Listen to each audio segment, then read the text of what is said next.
जैसा कि आप जानते हैं कि सिद्धार्थ शुक्ला के परिवार के लिए शहनाज गिल किसी बहू से कम नहीं थी।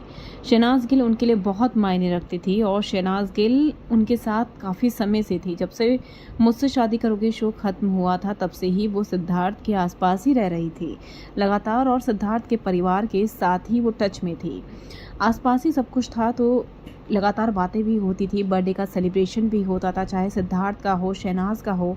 दोनों अपने बर्थडे को परिवार के साथ ही सेलिब्रेट करते थे, जहां पर दोनों की मम्मियां भी नजर आती थी।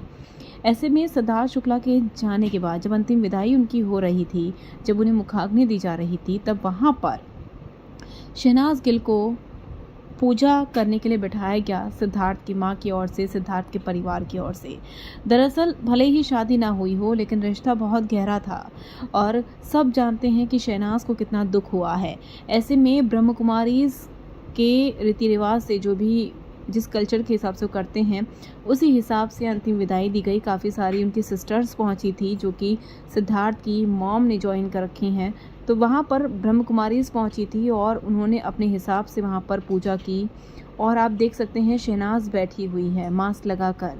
शहनाज वहाँ पर सारे रीति रिवाज कर रही है और जो भी उनके रीति रिवाज थे उसी हिसाब से कर रही है, जैसा कि सिद्धार्थ की माँ चाहती हैं, सिद्धार्थ की माँ करती हैं। ऐसे में उन्होंने उसी हिसाब से किया और शहनाज को वहाँ पर बिठाया, ये बोलकर कि ये भी हमारी बेटी है। जी हाँ, ये बहुत बड़ी बात है कि सिद्धार्थ के परिवार ने शहनाज को इतनी इज्जत दी और अपने साथ उसी पूजा में बिठाया, ये ना बोलकर कि वो बाहर की है।